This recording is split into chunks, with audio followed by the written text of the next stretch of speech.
اگر کسی کو معاف کرنا ہو اس کے لیے بھی کوئی وظیفہ ہے کہ معاف کرنے کو دل کرے؟ تو میں نے کہا اماں جی یہ آپ نے کیا بات کر دی؟ تو کہنے لگی میں نے میرے 3 بیٹے ہیں، سب سے چھوٹا بیٹا ابھی پیدا نہیں ہوا تھا کہ ان کا ابا فوت ہو گیا تھا، تو میں بیٹوں کی خاطر بیٹھی رہی۔ تینوں بیٹوں کو ایک دن بٹھا کے میں نے کہا کہ میں بیمار ہو گئی ہوں، مجھے کالا یرکان ہے۔ تو کہتے ہیں بڑے والا بیٹا کہنے لگا میرے خرچے زیادہ ہیں، درمیان والا کہنے لگا اماں جی کوئی دیسی علاج کرائیں گی تو بہتر رہیں گی۔ تو میں نے سب سے چھوٹے والے سے پیار زیادہ کیا تھا، میں نے اس کی طرف توجہ کی۔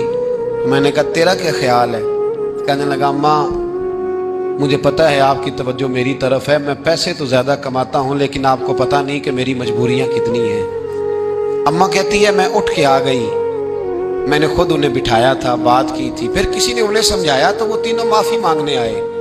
1 دفعہ نہیں 100 دفعہ آئے ہیں، میں نے معاف بھی کر دیا ہے، دوائی بھی لے کے دیتے ہیں، اچھا علاج کرایا ہے، میں ٹھیک بھی ہو گئی ہوں، پر حضرت جی میرے دل سے بات نہیں جاتی، وہ جملے نہیں جاتے۔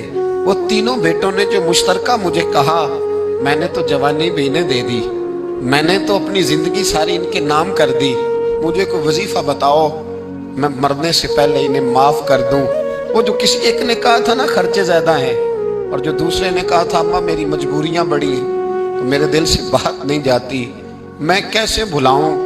میں جب اپنا پلٹ کے 40 سال کا زمانہ دیکھتی ہوں تو وہ اور ہے، اور انہوں نے 1.5 منٹ لگایا ہے، اور مجھے انہوں نے وہ پنجابی میں کہنے لگی ککھوں اولا کرتا مینوں اینا، مجھے اتنا ہلکا کر دیا، تو مجھے کوئی وظیفہ بتاؤ میں انہیں معاف کروں۔ تو میں نے کہا ماں وظیفہ کیا بتاؤں میں، ماں کا دل اللہ نے پہلے ہی بڑا نرم بنایا، تو نے معاف کر ہی دینا ہے، تو نے کسی نہ کسی دن راضی ہو ہی جانا ہے۔